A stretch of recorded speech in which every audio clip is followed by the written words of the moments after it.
إلا بالله العلي العظيم حسبنا الله ونعم الوكيل نعم المولى ونعم النصير وأعوذ بالله من الشيطان اللعين الرجيم بسم الله الرحمن الرحيم الحمد لله الملك الحق المبين قاصم الجبارين مبير الظالمين مدرك العارفين رب الشهداء والصديقين والصلاة والسلام والتحية والإكرام على الرسول النبي الأمي سيدنا المعين بشيرنا المصدق نذيرنا المجدد المصطفى الأمجد والمحمود الأحمد أبي القاسم محمد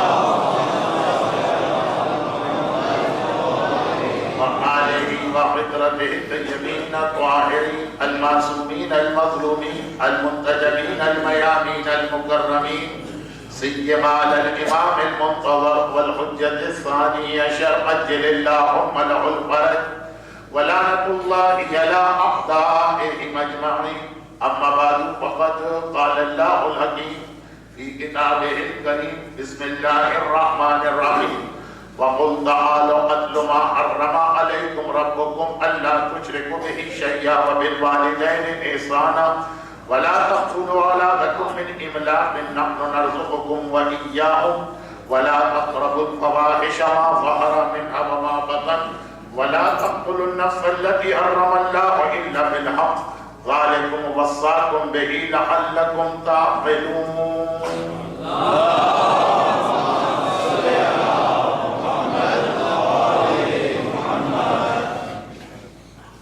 کل کی مجلس کے درمیان خود مجھے بھی اس کا احساس تھا اور بعد میں بعض مومنین نے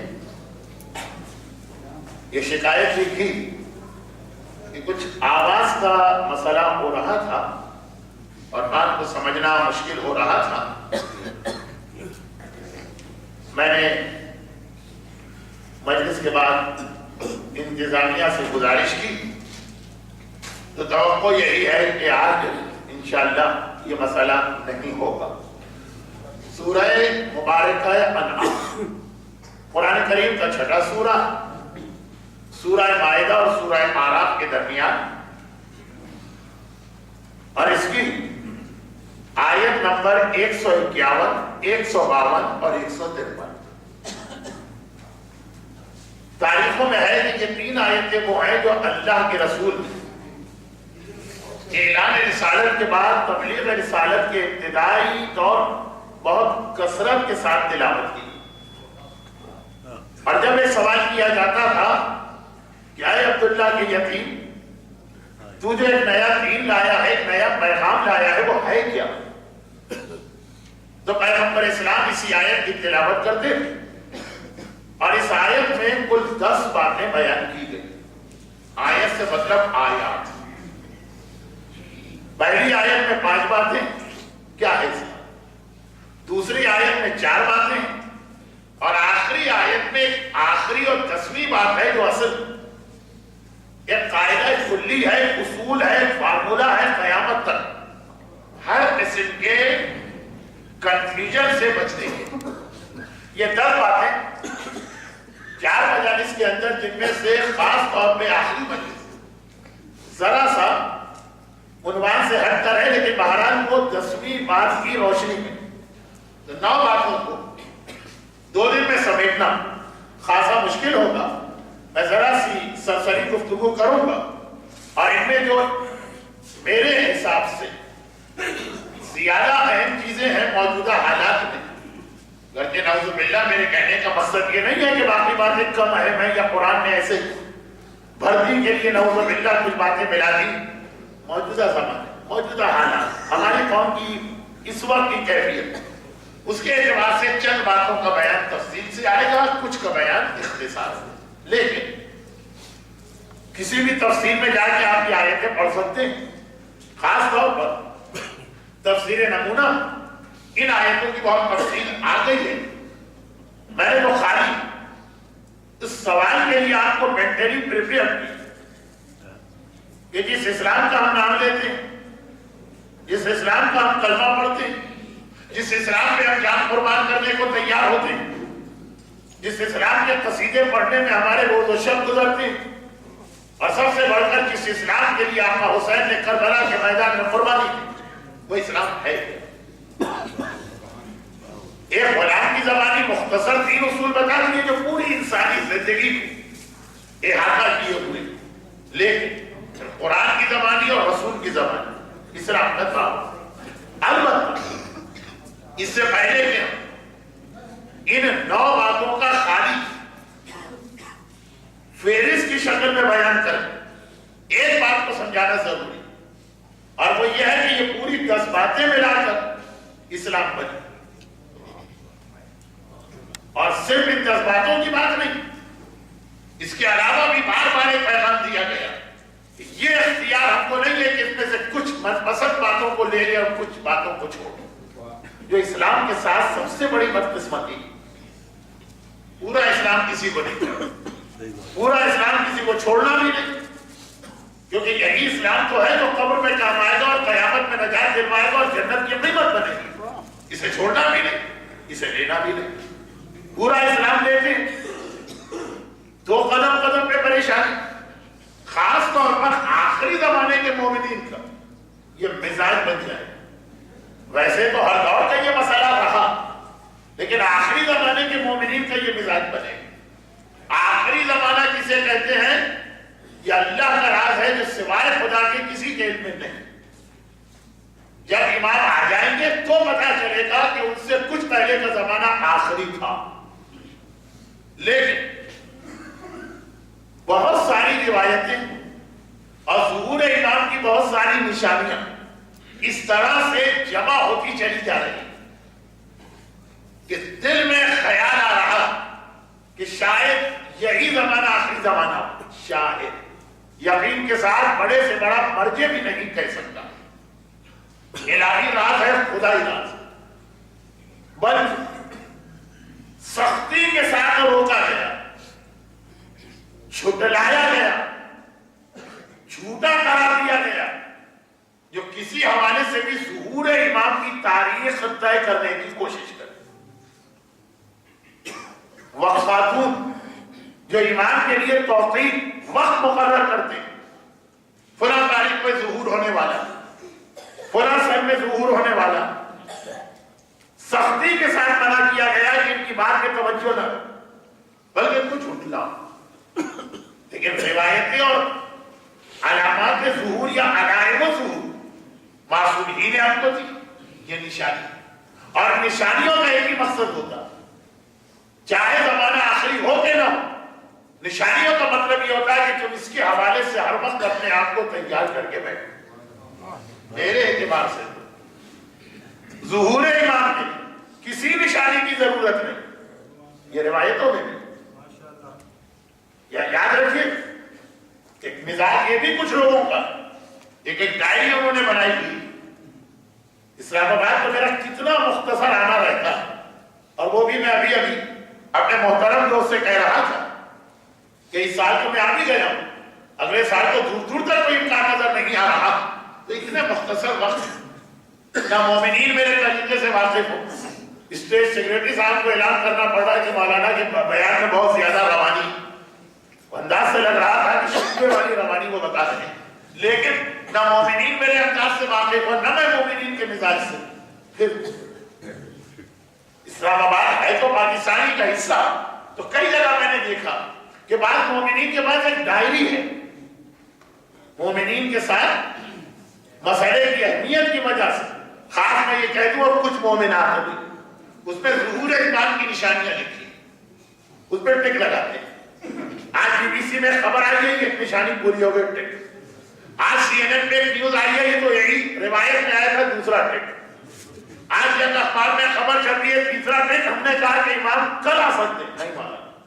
یہ جو ابھی لسٹ ہے اس میں یہ 15 نشانیاں باقی،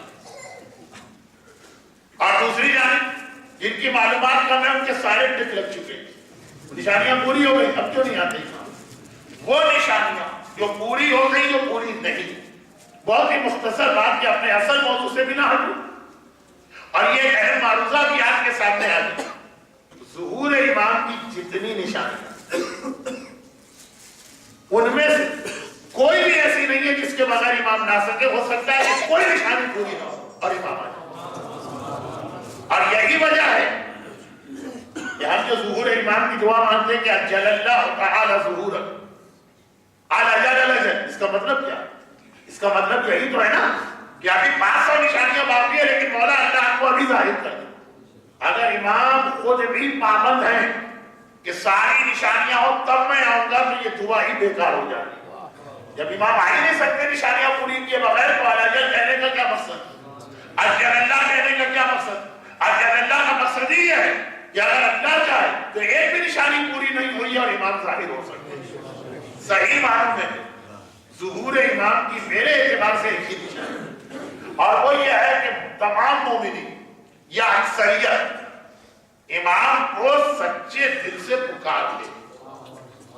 پکار کے سب لوگ ہیں لیکن ایک ہوتا ہے عادت کے تحت پکارنا، روٹین کے تحت پکارنا، ہیبٹ کے تحت پکارنا۔ عالم نے پڑھا اللہ امام کے ظہور میں تاخیر کر اپنے کامین، یہ بھی نہیں پتا کہ کیا کہا گیا، کان اس طرح کا دماغ کہیں اور۔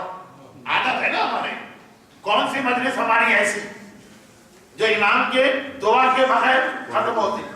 کون سی نماز ہماری ایسی جس میں امام کے ظہور کی دعا نہ کی جائے؟ لیکن یہ پکارنا نہیں۔ میں جاہل مطلق طالب علم، جو چیز میں سمجھ پا رہا ہوں تو کیا کائنات کی جو عقل کل ہے وہ امام معصوم وہ چیز نہیں سمجھ پائی؟ کیا مطلب؟ ایک مثال کی، اور یہ مثال فرضی مثال کی نہیں، کافی حد تک یہ میرے اوپر گزری ہوئی بات ہے۔ وہ یہ ہے کہ ابھی میں نے مجلس کے شروع میں اپنے دوست کے ساتھ گفتگو کا حوالہ دیا کہ اگلے سال بھی میرا آنا بہت مشکل لگ رہا ہے، تو تاریخی مجھے نظر نہیں آ رہی ہے جس میں آ سکوں۔ تو اپنی کوئی بڑائی بیان نہیں کرنا چاہ رہا ہوں، بتانا جا رہا ہوں یہ عزا امام مظلوم کا ایجاد ہے۔ دنیا کے ایسے ایسے خطوں میں اس وقت عزاداری ہو رہی ہے اور اس انداز سے ہو رہی کہ ہم جیسے آپ دیانتداری سے پوچھے اسلام آباد کے مومنین سے کیا کہیں، پتہ نہیں کس مولانا کو یہ لوگ دعوت دے کے آ گئے تو مجلس پڑھنا بھی نہیں آتی۔ 7 منٹ کی تقریر میں نہ ایک نعرہ لگا نہ ایک درود پڑھا گیا۔ لیکن جب مجھ جیسا مجلس نہ پڑھنے والا ہے پورے سال اتنا مصروف رہتا تو جو واقعا ہمارے علماء ہیں، خطبہ ہیں، ان کی مصروفیات کا اندازہ کر لے، لیکن یہ مصروفیات ان کا کمال نہیں، یہ عزاداری امام مظلوم کا ایک ایجاد ہے۔ تو میں بہت زیادہ مصروف، بہت زیادہ مصروف۔ ایک صاحب آئے میرے پاس کراچی، یعنی اب میں اس کو بہت ہی مختصر کر کے ایک جملے کی شکل میں لے آؤں، اور وہ یہ ہے کہ میں اب اس وقت کسی بھی سفر میں نہ نماز قصر کر سکتا ہوں نہ روزہ، کسی بھی سفر کی کیٹیگری میں ہوں، نمازیں بھی پوری پڑھتا ہوں اور روزہ بھی رکھنا پڑتا ہے سفر۔ کبھی دل بھی چاہتا ہے کہ سفر ہے تو روزہ چھوڑ، لیکن نہیں، میرے لیے اجازت نہیں۔ ایک مومن آیا اور آنے کے بعد کراچی کی بات حقیقی بات ہے کہ مولانا میری بیٹی کی شادی ہے، اگلے سال ارادہ ہے میرا، رشتہ آ چکا ہے، ہر چیز آ چکی، اب لڑکے والوں کے ساتھ کل مجھے جانا اور تاریخ طے کرنا۔ میں نے کہا اچھا تو شاید آپ یہ پوچھنے آئے کہ اچھی تاریخ کیا ہے، بری تاریخ کیا ہے، سات کہاں ہے، نحس کہاں ہے، قمر در عقرب کہاں ہے، میں جنتری نکال دوں گا۔ نہیں مولانا، جنتری میرے گھر میں، یہ ساری چیزیں تو میں بھی دیکھ سکتا ہوں۔ میں تو صرف اس لیے آیا کہ کل مجھے تاریخ طے کرنا، تو آج یہ آپ بتا دیجئے کہ پورے سال غم کی تاریخیں چھوڑیں، کون سی تاریخ ایسی ہے کہ جب آپ کراچی میں ہوں اس دن مجھے یہ شادی نکاح رکھنا۔ میں نے کہا شادیاں یہ نکاح اس طرح نہیں رکھے جاتے، ایک طریقہ ہے، اس میں کہاں سے آ گیا؟ کہا کہ مجھے کسی چیز کی پرواہ نہیں۔ اب ہمارے یہاں شادیاں رکھنے میں 2 چیزیں اور بھی دیکھی جاتی ہیں۔ نمبر 1، اس رات کو ٹیلی ویژن کا کوئی دلچسپ ڈرامہ نہ رہا، پبلک ہی نہیں آتی، اور نمبر 2 اس سے اہم یہ کہ شادی ہال کی بکنگ 6 مہینے پہلے کرنا پڑتی، میرج ہال خالی، یہ 2-3 چیزیں دیکھی جاتی۔ پھر آج کل کی دنیا میں ہر آدمی کے کتنے ہی سگے اور قریبی رشتے دار۔ ابھی امام بارگاہ ولی اصل بلتستانیہ کمپلیکس صلہ رحمی کے اوپر گفتگو کر کے آ رہا ہوں. ارے کہ کتنے رشتے دار بہت ہی قریبی دنیا بھر میں پھیلے ہوئے, ان کا آنا, ان کے بچوں کی چھٹیاں کا نہیں سچو. آپ کے اتنے احسانات ہیں میرے خاندان. آپ کہیں گے مولانا نے مثال کے بہانے اپنا قصیدہ پڑھ دیا, ایسے نہ سمجھ لوگ تو ہر دور میں ہوتے. اتنے احسانات ہیں آپ کہ میرا دل ہی نہیں مانتا کہ میری بیٹی کی شادی اور دعا کے لیے آپ نہ ہو.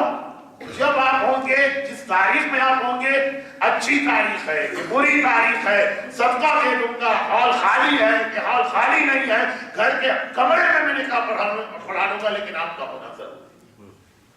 اب اتنی عقیدت کے ساتھ اور محبت کے ساتھ بات کر رہا کہ اگر ان تاریخوں میں کہیں مصروف بھی تھا تو ادھر ادھر کر کے ایڈجسٹمنٹ کر کے میں نے ان کے لیے وقت نکالا.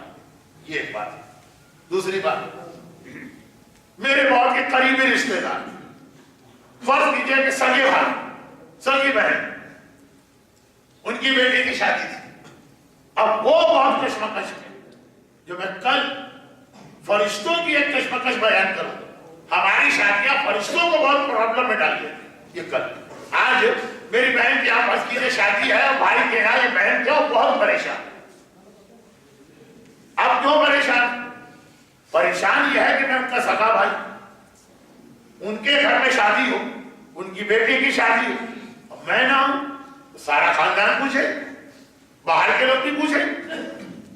کہ بہرحال سبھی لوگ جانتے ہیں کہ میری بہن بھانجی کی یہاں شادی میں نہ جا. ہر ایک پوچھے گا اس کی ماں سے کہ کیا ہوں, تمہارے بھائی کیوں نہیں ہے, وہ تو یہیں موجود. اور اگر مجھے بلا لیں تو بقول میرے رشتے داروں کے کہ آپ آئیں گے تو شادی میں اور میت میں کوئی فرق ہی نہیں رکھے. آپ ہی آپ ڈنڈا برسانا شروع کریں گے, میوزک بند, گانا بجانا بند, مکس گیدرنگ بند, عورتیں الگ جان اور الگ جان, بے احتیاطی بند. دولہا جو ہے وہ عورتوں کے درمیان نہیں جائے, خالی وہ اپنی دلہن کا اور اپنی ساس کا محرم ہوا, باقی سب کا نام محرم رہا. ویڈیو ریکارڈنگ بند. ایک مصیبت ہو جائے. جیسا کہ میں ابھی اور اکثر کہتا رہتا ہوں کہ ہمارے معاشرے اور سماج میں دو توضیع مسائل پائی. ایک جو نماز, روزے, حج وغیرہ کے لیے جو مرضی کی لکھی, اور ایک شادی بیاہ کی توضیع مسائل ہے جو ہمارے خاندان کی عورتوں نے لکھی. یہ ہونا چاہیے, یہ نہیں ہونا چاہیے, یہ بہت ضروری ہے, یہ غلط ہے. مرضی کی توضیع مسائل میں ہے کہ مرد کے لیے سونا پہننا حرام, خواتین کی شادی والی توضیع مسائل میں کہ شادی ہو نہیں سکتی جب تک کہ دولہا کے ہاتھ میں سونے کی انگوٹھی نہ ہو. یعنی جب تک کہ دولہا پہ اللہ کی لعنت نازل نہ ہو رہی اس وقت تک ہم نکاح پڑھا نہیں سکتے. تو اب مسئلہ بہن تھا, اور یہ شادی تو ہوتی بھی عورتوں کی خوشی کی تھی. ساری خوشی ختم ہو جاتی جب سے سوچا خاندان میں شادی ہو گیا. اچھا, سارے خاندان کی بچی شادی کے لیے اسپیشل ڈریس سلوائے گئے, جس میں پورا کمپٹیشن یہ ہے کہ زیادہ سے زیادہ اپنے ملک کے کا خیال کو ہم لڑکی کرتی ہیں. یعنی کم سے کم کپڑا استعمال کرو تاکہ ملک کی اکنامی اچھی ہو جائے. مختصر سے مختصر لباس میں کون جا سکتا ہے. یعنی اچھے خاصے شریف گھرانوں کی بچیاں کراچی عام زندگی میں کہیں وہ تصور نہیں کر سکتی, شادی میں پاگل ہو جاتی. یہ ڈانس ضرور کرنا, مہندی کی تقریب میں ادھر خاندان کے لوٹے آئیں گے وہ بھی ڈانس کریں گے, خاندان کی بچی آئیں گے بھی ڈانس کریں. مولانا اگر آگے تو کرنا. ابھی ہمارا معاشرہ یزیدی معاشرہ تو ہے نہیں کہ کھل کے کہتے ہیں کہ یہ سب حرام ہے, سب غلط ہے جو آپ لوگ کہتے ہیں. جب تک اسلام کا نام لے رہے ہیں اس کو جو حرام ہے حرام ماننا پڑے. اب یہ آئیں گے تو یہ مسئلہ کہ شادی خراب, اور اگر یہ نہیں آئے تب بھی سارا خاندان پوچھے گا, جاننے والے پوچھیں گے, پڑوسی پوچھیں گے, بھائی تمہارے سگے بھائی خیر ان کو بلاتے ہیں اور تمہارے گھر میں نہیں ہے, کیا کریں. اب بڑی کشمکش میں بہن مبتلا ہے, بلانے کا دل بھی نہیں چاہ رہا لیکن چھوڑ بھی نہیں سکتی, تو انہوں نے ایک طریقہ نکالا. اور وہ آئے میرے پاس, اور آنے کے بعد کہہ رہے کہ بھائی تمہاری بھانجی کی شادی ہے, میری بیٹی کی, اور دل بہت چاہتا, یہ تم آؤ اس شادی, تمہارے بغیر شادی کا مزہ کیا, لیکن مجھے یہ بھی پتا ہے کہ تم بہت مصروف. اچھا خالی مصروف, اور یہ بھی پتا ہے کہ تمہاری مصروفیت اللہ رسول اور اسلام کے لیے ہوتی, قبولیت ہوتی تو میں بڑی بہن ہوں کینسل کرا دے، لیکن نہیں بھائی، دین کے معاملے میں نہیں بول سکتی۔ اگر کہیں سے کوئی دعوت آ جائے تبلیغ کے لیے، چاہے وہ ٹمبکٹو سے ہی کیوں نہ آ جائے، بھیا چلے ضرور جانا۔ یہ خیال نہ کرنا کہ بہن کا دل ٹوٹے گا یا بھانجی کی شادی میں شرکت نہیں، کوئی بات نہیں، جہاں بھی بیٹھو گے تمہاری دعائیں ہمارے لیے کافی ہیں، تمہارا ہونا ضروری نہیں۔ ہم نہیں چاہتے کہ گناہگار بنے اور تبلیغ میں کوئی رکاوٹ ہو، جاؤ ضرور، کوئی بھی بلا رہا ہو۔ اللہ ان کو تبلیغ کا اتنا درد کب سے ہو گیا جو زندگی بھر بھائی کی مجلس سننے نہیں آئے کہ بھائی کے مجلس میں ہوتا ہی کیا سوائے عذاب کی اور قبر کی اور موت۔ آج اتنی بڑی مبلغہ بن گئی، آج اسلام کا اتنا درد اٹھ رہا کہ اگر صحرائے نجد میں بھی کوئی بلا رہا ہے تو چلے جانا، اپنی بھانجی کی شادی کی فکر نہ کرنا، تمہاری دعا کافی، یقین رکھیے۔ یا اگر اس دن میں خالی بھی ہوتا تو اس شادی میں نہیں آتا۔ اگر کوئی ان کو پکڑ لے کہ کس طرح دعوت دی، کیا کہ میں نے تو بار بار کہا بھائی تمہارا ہونا ضروری، تمہاری دعائیں چاہیے، دل نہیں مانتا، شادی کا مزہ نہیں ہے تمہارے بغیر، لیکن بہرحال ان کی دین کی مصروفیات ہے، تبلیغ کی مصروفیات ہے، میں روکنا نہیں چاہتی، لیکن مجھ جیسا کم عقل آدمی کی دونوں دعوتوں کا حق بچانا۔ وہ خیر تھا جس سے میرا کوئی تعلق نہیں تھا، لیکن اتنا خلوص کے ساتھ اس نے بلایا کہ میں نے 10 پروگرام اپنے ٹائم ایڈجسٹمنٹ کر کے شرکت کی، اور یہ سگی بہن تھی لیکن اتنے بھونڈے طریقے سے بلایا کہ میں خالی بھی نہ رہا اس شادی میں جانے کا دل ہی نہ چاہتا۔ تو کیا امام محسوس نہیں کرتے؟ کیا رجل کہنے والے تو سب ہیں، اجل اللہ کہنے والے تو سب ہیں، مولا آ جائیے کہنے والے سب ہیں، لیکن کس انداز سے بلایا جا رہا ہے؟ اس طرح بلایا جا رہا ہے کہ زبان کے ساتھ دل بھی کہہ رہا ہے مولا آئیے، یا اس طرح بلایا جا رہا ہے کہ زبان کہہ رہی آئیے، دل کہہ رہا ہے مولا ابھی نہ آئیے؟ جب آپ ہمارے باپ کے زمانے میں نہ آئے، دادا کے زمانے میں نہ آئے، کچھ عرصے اور ٹھہر جائیے، ہمارے بعد آ جائیے۔ سر میں اسکار پر حجاب نہیں ہے، مومنہ کے لیے مولا آ جائیے۔ چہرے میں داڑھی نہیں ہے، گھر میں گانے بج رہے ہیں، نمازیں قضا کی جا رہی ہیں، حرام کھایا جا رہا ہے، خمس ہضم کیا جا رہا ہے، غیبتیں کی جا رہی ہیں، بھائی کا حق مارا جا رہا ہے، مولا آ جائیے۔ بھائی کیوں بلا رہے ہیں مولا؟ وہ اپنی گردن کٹوا دیں گے لوگ۔ یہ جوش تو بہت کرتے ہیں کہ مولانا آزاد کی گردن کو بوسہ دیتے ہیں اور چومتے ہیں۔ ارے آپ تو علماء سے نفرت کرنے والے کہا کہ عالم کی بات نہیں، یہ وہ جگہ ہے جہاں میرے مولا کی تلوار چلے، ہوتا ہے بہت زیادہ ہوتا ہے، آج کل جوک تو بہت بڑھ گیا۔ ہم تو وہاں تو اس جگہ کو چوم رہے ہیں کیونکہ امام آ کے سارے علماء کی سرداری کاٹیں۔ پتہ نہیں یہ حدیث کہاں سے لوگوں کو یاد ہو گئی، اور مومنین کرام میں سے کتنے امام کی تلوار سے اس لیے مارے جائیں کہ وہ اس امام کا نظام ہضم نہیں کر پائے۔ بلا لینا تو آسان ہے، لیکن میں بہت ہی مختصر کر کے سوال میں سے کروں۔ میں کہتا ہوں اچھا چھوڑیے ساری بات پر، اتنا بتا دیجئے کہ آپ کے ذہن میں اپنے امام کا کانسیپٹ یا تصور کیا، امام آنے کے بعد کیا کہیں کہ بھائی میرے آنے سے پہلے تو کوئی میرے خیمت تو یقیناً اگر تم پریشان ہوتے تھے، گھبراتے تھے تو سمجھ میں آ رہا، اب میں آ گیا تمہارا امام۔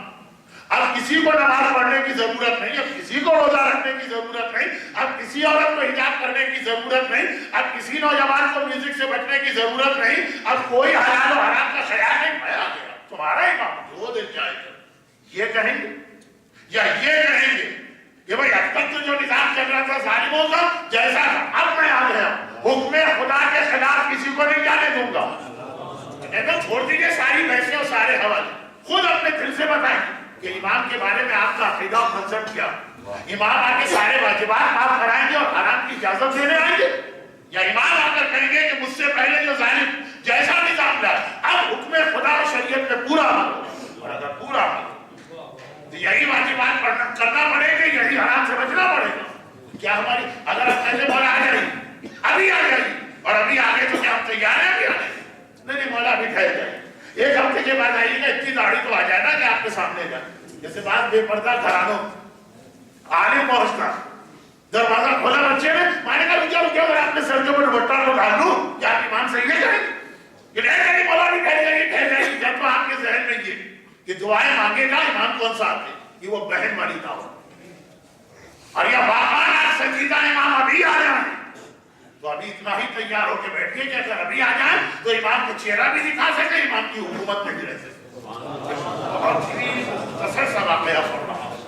یہ میرا اپنا ایک الگ موضوع یہ کہ کیا وجہ ہے کہ ائمہ طاہرین کی حکومت میں ان کی مخالفت ان لوگوں نے بھی کی جو پہلے عقیدت سے ان کو لے کر آئے. میں نے کل اشارہ کیا چھوٹا سا واقعہ. اسلام دیکھیں بات یہی ہے کہ اسلام کو ہم نے سمجھا ہی نہیں ہے. اگر امام آئیں گے تو امام اسلام لے کر آئیں گے. کیا آپ تیار ہیں اس پہ عمل کرنے؟ اسلام ہے کیا؟ یہ بات کا مرحلہ ہے. چھوٹا سا بات ہمارے پاس شیخ عباس قمی نے منتہی الاعمال میں ایک جگہ نقل کیا ایک چھوٹا سا واقعہ. آپ جنتریاں اٹھائیے, اس میں ہر مہینے کے آخر میں کہیں لکھا ہوتا کہ اس مہینے کے حوالے سے آٹھویں امام نے کیا ہدایات دی. آٹھویں امام کے بہت سارے طبی اور گھر کے اندر کے حالات و واقعات ہمارے پاس. چلے بہرحال نام آیا ہے تو پورا ہی نام لے لوں کہ ہمارے آٹھویں امام علی بن موسیٰ رضا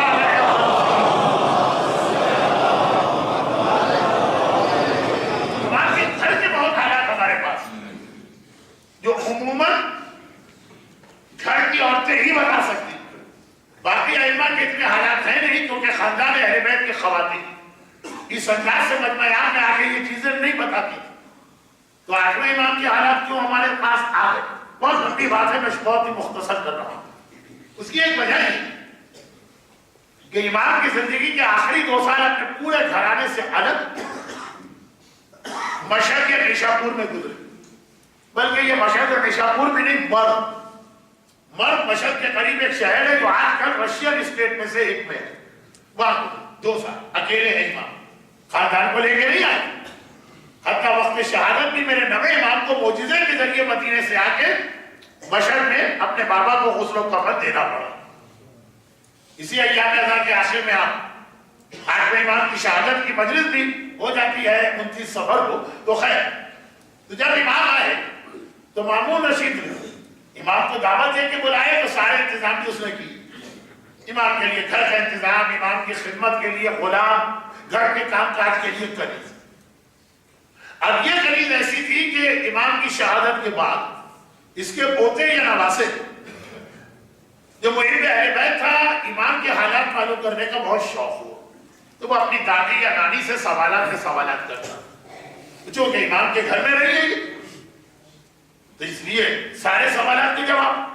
اب یہ میں نے بہت مختصر کیا, لیکن کبھی موقع ملا آٹھویں امام کے حالات پر تو کبھی تفصیلی بات ہوگی تو ایک باتوں بیٹا ایک چیز تو اپنی جگہ پہ خود ہی سوچ کے بیٹھا کہ 2 سال کے بعد امام شہید ہو گئے تو میری دادی 2 سال تک امام کے گھر میں رہی ہوں گی, شہادت کے بعد گھر سے پھر باہر آئی ہوں.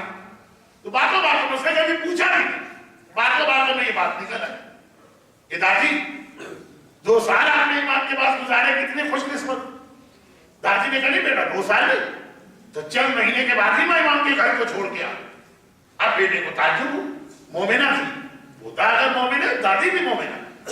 کہا کیا ایسی مصیبت آن پڑی کہ آپ امام کا گھر چھوڑ کے آئے؟ کہا بیٹا وہ تو اللہ نے میری دعا پوری کر دی. اور چونکا, امام کے گھر سے باہر آنے کی دعا تو کوئی نہیں کرتا. ہم اور آپ چند دنوں کے لیے زیارت کو جا کے دل چاہے زندگی بھر یہیں پہ رہے. اس کو موقع ملا امام کے گھر میں رہنے کا اور کہہ رہی دعا قبول. اب ذرا بیٹے پوتے کا آج ایک ٹاپک چینج. کہا دادی وہ چھوڑ دیجیے امام کی حالت, یہ بتائیے یہ آپ نے کیا کہتی. کہا سنو بیٹا, میں اصل میں مامون کی کنیز تھی, اس کے محل میں رہتی تھی. اب کنیزی خود ایک اسلام میں بالکل الگ ایک نظام ہے جس کو فکسر نہ کیجیے گا. جو امریکہ اور یورپ میں غلام و کنیز افریقہ سے پکڑ کے لائے جاتے تھے اور جانوروں سے بھی بدتر ان کے ساتھ ٹریٹمنٹ ہوتا. اعلیٰ بلا ہماری گردن پہ ڈال دی انہوں نے. خود ان کے یہاں کیا ہوا ہے ذرا دیکھیے جا کے تاریخ میں. تو خیر وہ الگ سسٹم کیا کرتے, بڑے حقوق ادا کرنا ہوتے غلام و کنیز. تو خیر مامون کے محل میں تھے. ایک دن مامون نے مجھے بلایا اور کہا, مسکرا کے کہا کہ مجھے پتا تم ایمان کی ماننے والی تو تمہارے لیے پہلی خوشخبری تو یہ ہے کہ تمہارا آقا اور مولا میری دعوت قبول کر کے میرے شہر میں آ رہا. اب آپ کربلا کا ٹکٹ دیا جائے, مشہد کا ٹکٹ دیا جائے, زینبیہ کا ٹکٹ دیا جائے, کتنے خوش ہوتے ہیں زیارت کا موقع ملتا. یہاں تو خود بنفس سے نفیس زرین امام آ رہے ہیں, پہلی خوشخبری. اور دوسری کہ چونکہ مجھے سارے انتظامات کرنا تو میں نے امام کے گھر کے کاموں کے لیے تجھ کو منتخب کیا کہ بھائی اور بھی کوئی قریب بھیج سکتا ہوں، لیکن وہ خدمت کرے گی نوکری سمجھ کر اور بیگار سمجھ کر۔ تو ان کی ماننے والی ہے، تو خدمت کرے گی محبت اور عقیدت کے ساتھ۔ کہیں نہ کہیں نہ تجھے کام کرنا ہے اپنے کہنے لگی، میں بھی یہی کہنے لگی خدا بندہ دو اتنی بڑی بڑی سعادتیں تو نے دی، میں سوچ سکتی تھی کہ مرد میں رہنے والی مدینے میں میرا مولا ان کی زیارت کروں، اور یہ چانس مجھے مل رہا 24 گھنٹے امام کے گھر میں رہوں۔ اللہ اللہ میں کتنی خوش قسمت، یہ سوچتے۔ ایک جملہ اور یاد رکھیے شاید، لیکن اس دفعہ مشکل لگ رہا ہے، کبھی جس کو آدمی اچھائی سمجھتا ہے وہ بعد میں برائی نکلتی، اور جسے برائی سمجھ رہا ہے وہ بعد میں اچھائی نکلتی۔ بہت ہی شارٹ کر کے اس کو اپنے موضوع سے بھی ملا سکتا ہوں۔ دجال جس کو جنت بنا کے لائے گا وہ جہنم نکلے، اور جسے جہنم بنا کے لائے گا وہ بعد میں جنت نکلے گی، لیکن دجال اس سال کا ٹاپک نہیں۔ بارہ میں بہت خوش امام آ گئے، میں امام کے گھر میں رہتا، پوتے سے بات ہو رہی ہے تو دادی کہہ بھی گئی، شاید کسی اور کو بتاتی ہے، کہا چلتے تو بڑے جوش میں گزرے۔ حجت الاسلام مولانا شفا نجفی صاحب نے پھر آج مہاراج کرم نوازی کی عزت افزائی کی مجلس میں تشریف لیا، لیکن وہ بھی اور ہم بھی ایک رشتے میں جڑے ہیں کہ دونوں حاجیوں کی خدمت کرتے ہیں ہر سال۔ وہ ابھی یہی ہوتا جب آدمی پہلے دن مکہ جاتا ہے، کیا عقیدت ہے اس کے بعد حرم 24 گھنٹے اس کا دل چاہتا ہے خانے کعبہ میں بیٹھے۔ 3-4 دن کے بعد وہ سونے کا جو جھاگ ہے وہ ختم ہو گئے، اب زبردستی دھکیلنا پڑتا ہے کہ کم از کم ایک بار تو حرم چلے جاؤ۔ شروع کا جوش اور آخر کا جوش امام بھی جانتے ہیں، تو حدیث ہے حج ہوتے ہی جتنا جلد ہو سکے مکے سے نکل جائے، پھر تو مکے کا احترام باقی نہیں رکھ سکتے۔ اس سے بڑھ کے مکے کی کیا توحید کے خانے کعبہ سامنے، آپ باہر نہیں جا رہے، پورا دن آپ شاپنگ سینٹر میں گزار رہے، تو کہا نکل جاؤ جلدی۔ تو خیر اب یہی یہاں شروع میں چند مومنہ امام کی زیارت بھی ملی اور خدمت، کیا اس کی حالت لے کر کہتی ہے بیٹا پھر تو میں اللہ سے دعائیں مانگنے لگی، خدا بندہ پہلے بھی تو میں تھی، اب یہ الفاظ میرے ہیں، دادی نے اتنی بدتمیزی سے تو نہیں کہا، لیکن مقبول یہی پہلے بھی تو تھی، امام کا نام بھی لیتی تھی، اپنی مرضی کی زندگی گزارتی، اب یہ کام پھنس گئے میں خدا بندہ پہلے والا نظام کر۔ پوتے کو تعجب ہوا، دادی امام کے گھر میں آخر آپ نے کیا ایسی مصیبت آ پڑی؟ یہ امام کا گھر جہاں کنیز کو وہ احترام دیا جاتا جو ایک امام زیادہ کے لیے مخصوص ہے۔ جا کے دیکھ لیجیے فضا، مولا گھر میں آئے، دیکھا فضا پریشان، رسول گھر میں آئے اپنی بیٹی کی، فضا پریشان ہے، گھبرا کے پوچھا فضا کیوں پریشان، کیا یہ گھر پسند نہیں آ رہا جہاں میں نے بھیجا؟ ہاں یہاں غربت بہت ہے، شاید تمہیں اس لیے پسند نہ ہو۔ گھبرا کے کہا یا رسول اللہ میں تو اس لیے پریشان ہوں کہ آپ جنت لے کے بھی کیا کروں گی، میری جنت تو یہی مل گئی مولا۔ یا رسول اللہ اس سے زیادہ میری خوش قسمتی کیا ہوگی کہ صبح ہوتی ہے میرا مولا آ کے مجھے سلام کرتا، بہن فضا میرا سلام، حسنین آ کے مجھے سلام کرتے، اماں فضا سلام۔ جس دن میری باری نہیں ہوتی، ایک دن ہوتی ہے، ایک دن میں بستر پہ بیٹھتی ہوں، فاطمہ میرے کام کرتی ہے، کھانا پکا کے میرے سامنے لا کے رکھ دیتی ہے، بہن فضا کھانا کھاؤ، فاطمہ خدمت کر رہی ہے۔ یہ وہ گھر کنیزوں کو اتنی عزت ملتی ہے۔ تو پوتے نے پوچھا دادی آپ پریشان کیوں؟ کہا بیٹا بس اب یہ جملہ سنی، اس کے لیے میں نے آپ کو اتنی دیر زحمت، یہ جملہ اب وہ ایمان کے گھر کا مقابلہ کر رہی ہے معمول کے محل سے، وہ مکان کی بات کر رہی ہے، آپ زمان کی بات کر رہے ہیں۔ وہ کہہ رہی ہے ایک طرف معمول کا محل، ایک طرف امام کا گھر، آپ اس کو چھوڑ، آپ دیکھیں ایک طرف آج کا زمانہ، ایک طرف امام کے بعد کا زمانہ، اور جملہ سمجھیں آج کے زمانے میں آپ کیا کر رہے ہیں، امام کے بعد کیا کرنا پڑے گا۔ کہتی ہے کہ بیٹا تجھے پتا ہے میں معمول کی کنیز، معمول کے محل میں رہتی، لیکن اپنی زندگی گزارتی تھی، اپنی مرضی سے سوتی تھی، اپنی مرضی سے جاگتی تھی، کوئی پابندی میرے اوپر نہیں، صرف معمول کا حکم ماننا۔ جب امام کے گھر میں آ گئی، اب آپ کہیں گے کہ جب خیبر میں ہم تھے اپنی مرضی سوتے تھے، اپنی مرضی جاگتے تھے، اپنی مرضی کھاتے تھے، اپنی مرضی زندگی گزارتے تھے، جب ظہور میں آ گئے دادی کے جملے کو اپنے آپ پہ پھٹ گئی، دادی میں امام کے گھر میں آ گئی تو بیٹا باقی باتیں تو میں نے پھر بھی برداشت کر لی۔ یہی جملہ کتنا خطرناک، وہ کیا برداشت کر،